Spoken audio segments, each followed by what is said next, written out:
Namastê, estamos no aeroporto de Guarulhos, em São Paulo. Estamos indo para a Índia, para mais um encontro místico. Visitaremos os lugares sagrados da autobiografia de um yogi. Venham conosco. Namastê.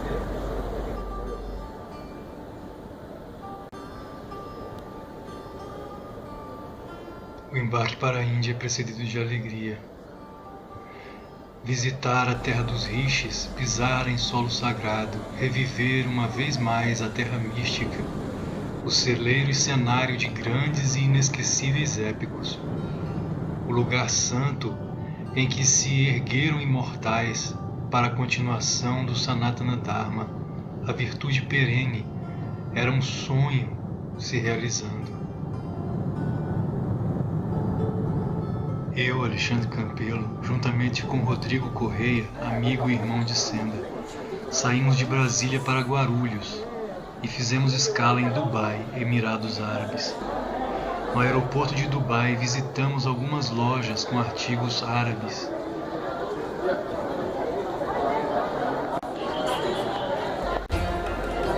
O que vimos em Dubai estava longe da simplicidade da Índia, do que veríamos nas ruas da Mãe Índia.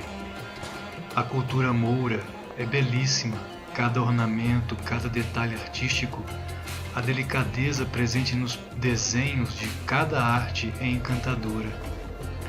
As histórias de Aladim e as Mil e Uma Noites nos vinham à mente enquanto observávamos os objetos expostos para a venda. O sufismo é o lado místico da religiosidade muçulmana. E não podemos negar a beleza cósmica dessa tradição tão amada e reverenciada em santos e místicos como Jalal ad-Din Rumi, conhecido como poeta embriagado de Deus, ou como Omar Khayyam, poeta, matemático, astrônomo persa, cujos escritos causaram polêmica por serem mal compreendidos. Yogananda interpretou magnificamente os versos de Khayyam em seu Vinho do Místico, editora Self-Realization Fellowship, esmiuçando cada palavra, cada frase do santo e demonstrando que o que a priori parece embriaguez causada por vinho é em verdade o êxtase do amor por Deus.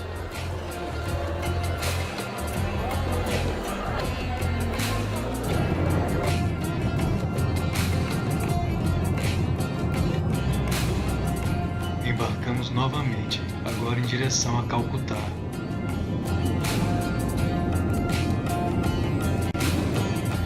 Nosso guia nos aguardava no aeroporto.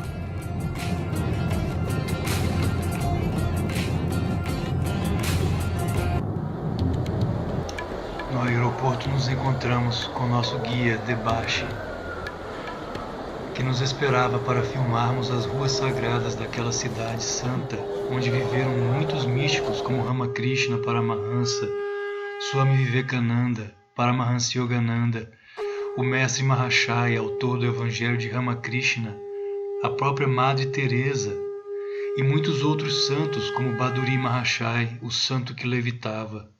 Nós também visitamos a casa de Baduri. Dentro do carro, avistamos as ruas de Calcutá.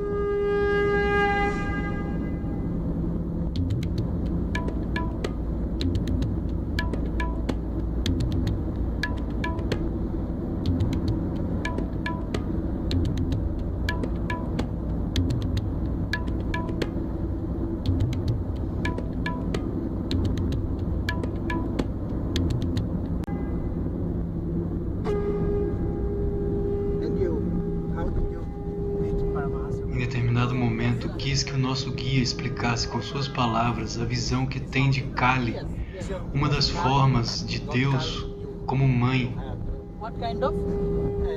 Fiz essa pergunta porque vi no painel do carro uma imagem de Kali. Em cada um dos carros que entramos na Índia, até mesmo de táxi, percebemos que os painéis possuem pequenos altares dedicados a santos, a mestres ou a deuses, que são na verdade representações do Deus único. Apesar do panteão hindu ser enorme, um grande número de deuses, todos eles na verdade representam o Deus único, manifestações diferentes do mesmo Deus. and I will make you visit some places where Paramahansa Yogananda used to come and meditate that banyan under that Panchavati. Panchavati is the 5 trees all together. É um erro teológico pensar que o hinduísmo é uma religião politeísta. Na verdade, como dizia Teilhard de Chardin, o hinduísmo é uma religião panenteísta. O panenteísmo é a crença em um único Deus, mas um Deus que se manifesta de inúmeras formas diferentes, que é onipresente, onipotente, onisciente e ao mesmo tempo imanente e transcendente. Ele pode ser adorado em suas inúmeras manifestações, seja como Krishna, seja como Kali, seja como Deus Pai, Deus Mãe, em inúmeras formas, não há limitações para ele. E é por isso que o hinduísmo é considerado a religião mais eclética. Deus não pode ser enclausurado numa redoma de preconceito. Ele se manifesta de inúmeras formas em diferentes épocas e tradições.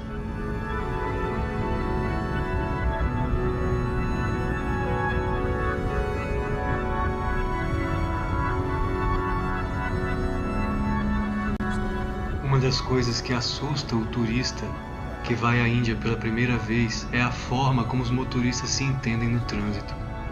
Não há sinais, e a buzina é a forma de comunicação. Apesar de não haver uma ordem aparente no trânsito, o caos é a ordem intuitiva pela qual os transeuntes e motoristas se entendem. Sem a buzina, os acidentes aconteceriam facilmente. A ordem está na buzina, pois não vimos sinais em parte alguma.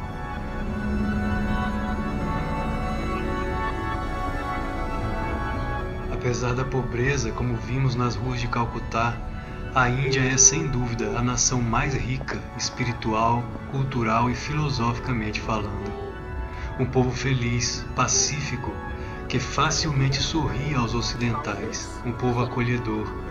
Apesar de o Ocidente não reconhecer o pensamento hindu como filosófico, pois impregnado de religiosidade, não podemos negar as imprescindíveis contribuições de pensadores como Adi Shankaracharya, o fundador da Ordem dos Swamis, declarado a mente mais vasta do Oriente, somente pelo fato de serem metafísicas.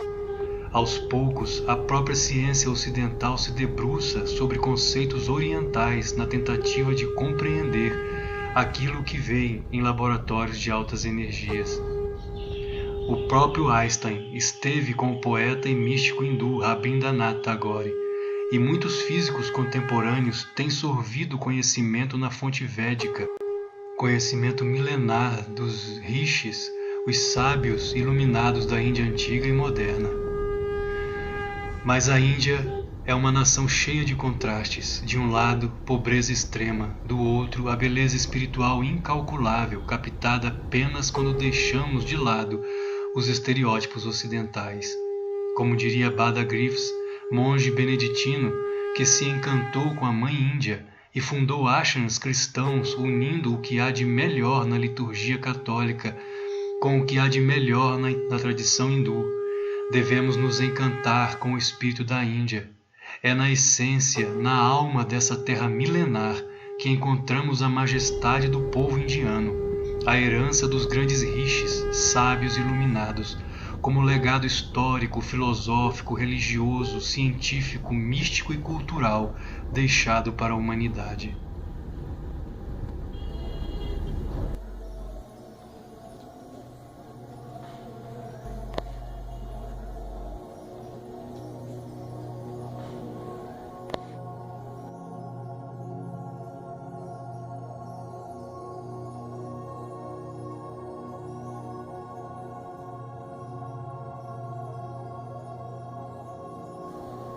Chegamos ao ashram da Yogoda Satsanga Society of India, fundada por Paramahansa Yogananda no período da tarde, e aproveitamos para descansar um pouco. Mas à noite não resistimos e saímos para filmar o Diwali, o Festival das Luzes. Estamos em Calcutá, no último dia de Diwali, Festival das Luzes, aqui em frente ao Yogoda Satsanga Society, ashram de Paramahansa Yogananda. Vamos filmar um pouco das ruas, vamos tentar filmar um pouco do Diwali aqui para vocês. Namastê, venham conosco. É tranquilo andar pelas ruas de Calcutá a essa hora. Em cada localidade nós vemos pequenas vendinhas, pequenas lojas.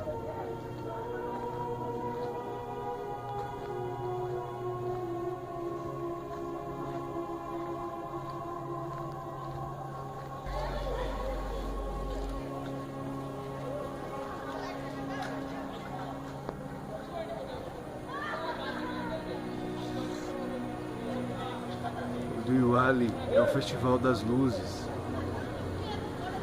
a simbologia da vitória da luz sobre as trevas.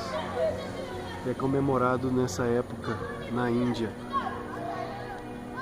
As casas enfeitam os prédios, enfeitam os templos com luzes, que faz lembrar o Natal, o nosso Natal cristão. Existem diversas histórias sobre o Diwali, sobre a vitória de Krishna, a vitória de Rama, a vitória dos avatares sobre as forças das trevas, sobre os demônios.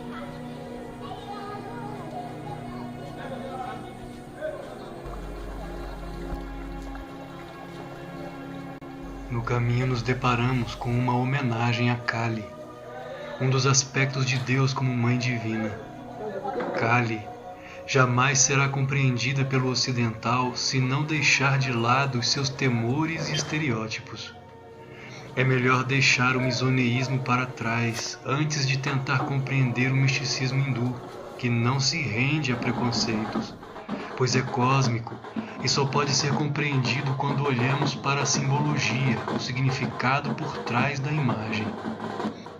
A Bíblia cristã está cheia de imagens e histórias assustadoras, mas aprendemos a ler os livros canônicos sem temor, tudo porque faz parte da nossa tradição.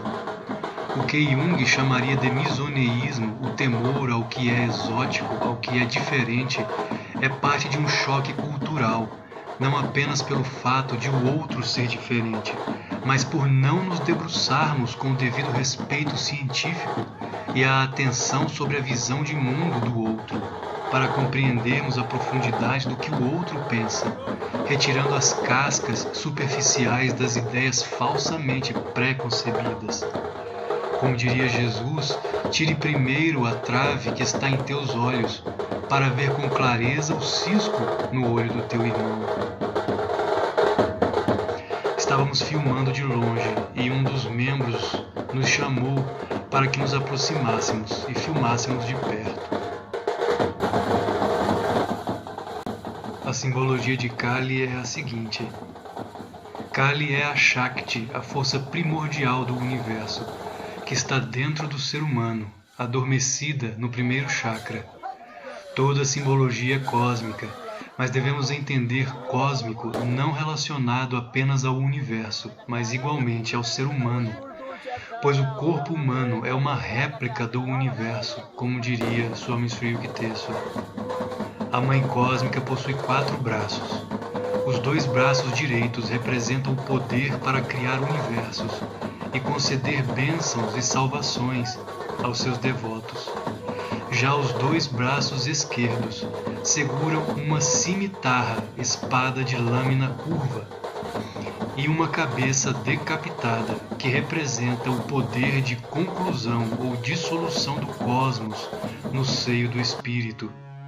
Para os hindus, a duração do cosmos é de cerca de 314 trilhões de anos terrestres. Após esse tempo, tudo se dissolve no espírito. Kali também é representada com a pele azul ou com a pele negra, porque o cosmos é escuro, apesar de haverem muitas estrelas no céu à noite. Na imagem de Kali, vemos ela colocando o pé direito sobre o peito de Shiva, do Senhor Shiva. Isso representa o domínio da matéria, da mãe, do cosmos sobre o espírito. Shiva representa o espírito e a mãe representa a matéria. Os tambores representam o som da criação cósmica, da manifestação, preservação e dissolução do cosmos. a dança de Shiva, a dança de Kali, a dança dos átomos, a dança dos astros, de todos os corpos celestes.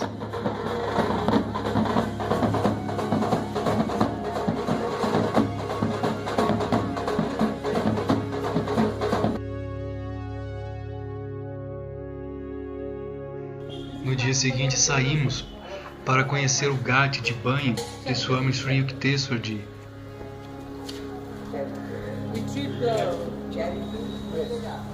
It means we treat the local people without money. They don't have to pay you. We give the medicine, doctors. Estamos fazendo agora o caminho que Sri Yukteswar Ji e Yogananda Ji faziam para tomar banho no ghat. É uma emoção única pensar que por esta via passavam todos os dias Swami Sri Yukteswar, Yogananda e outros discípulos santos do grande Gyana Avatar para tomar banho no ghat. E foi neste mesmo lugar, mais à frente, que Yukteswar teve a visão, uma das visões, de Mahavatar Babaji.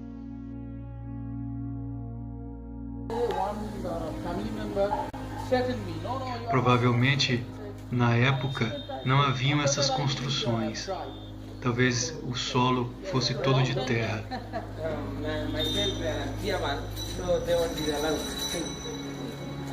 No, that person was not here now.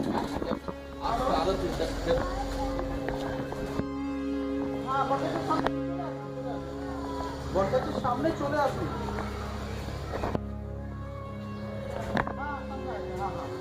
হ্যাঁ সামনে আছে হ্যাঁ ওখানে চলে আসুন ঠিক আছে।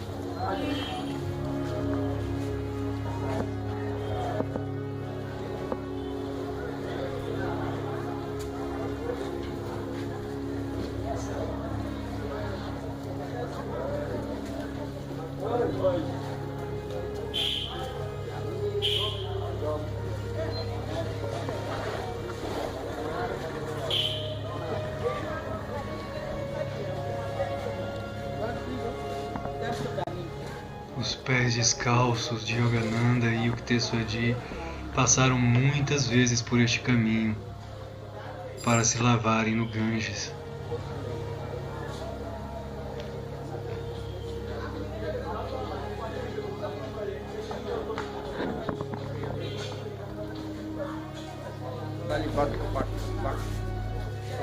Yukteswar Ji às vezes tinha visões de Mahavatar Babaji neste mesmo local,